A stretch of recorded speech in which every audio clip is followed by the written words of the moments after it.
Now, wherever you stand on that, okay, the fucking notion from some people, Sean Sheehan, I love you. I respect your scorecard as much as anybody's in the space. But the notion that Alexander Volkanovski won round 4 when he doesn't think he won it and none of the pro fighters think he won it is absolutely absurd. And I don't even want to inject the word criteria into the conversation, right? Because it gives people grounds on which to criticize me because, oh, he's not listening to. No, people need to give effective grappling the respect that it deserves.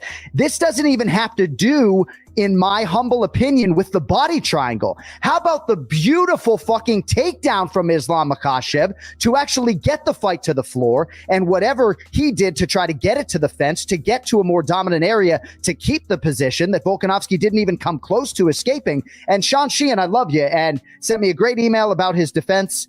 So but when on Sean Sheehan's Severe MMA podcast, Kenny, he says, right, like that it felt like 10 minutes, right? So to me, therein lies the bias already that you don't enjoy seeing Islam do this. The referee's allowing him to do this. This is effective grappling as far as I'm concerned every day of the week. Yeah, there weren't a ton of submission attempts, maybe a little neck crank. Maybe he was in danger a little bit there, okay? But not at all here for the Volkanovski 1 round 4 crowd at all.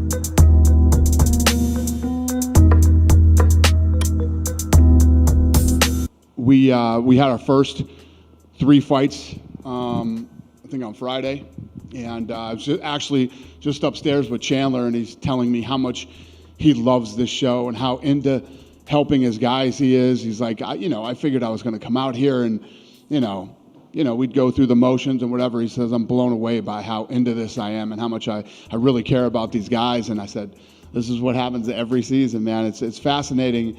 Every year that we do this, first of all, different things happen every season, and the fact that these coaches become so invested in their guys. It's fun, man. It's good to be back. I love it. This sport is still a baby. There's so much more room for growth. That's why for years I used to hear all the stupid bullshit from people about, the UFC is peaked, the sport is peaked. Peaked. We haven't even scratched the surface of how big this thing is going to get in the next 10 years. We're saying that Conor when he made the jump, he brought 3 guys with him and he replaced 3 guys that were on the card or already decided. Can you clear up what that story's all about? I have no idea. Who gives a shit? Just glad he's back, right? Huh? No, it's not even that. It's like these stories that come out of these things. What did I hear? Heard something earlier tonight too. It's like this stuff is, when we're working on all this stuff, you know what I mean? And you're trying to get guys to commit to coach and, to do the coaching commitment, especially when you live in Ireland. You know what I mean? Yeah, Conor's going to get some things that he wants. Every year I sit up here in front of you guys and say, wait till next year, or wait till next year, or wait till next year. And it literally always becomes true. If you look at where the sport is headed right now and the amount of talent globally.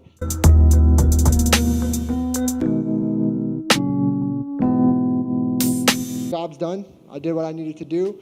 Now it's time to rest and go see my kids. Now I'm just waiting to hear how my promotion's doing, which it seems to be very good. I got a lot of good feedback since, and honestly, that's where my focus is right now, is my kids and how's my promotion doing. I'm sad that I couldn't be there, but obviously this is what my journey is mostly focused on. I know I have great people running my promotion and doing the things that they need to do there, so I don't have to stress about it.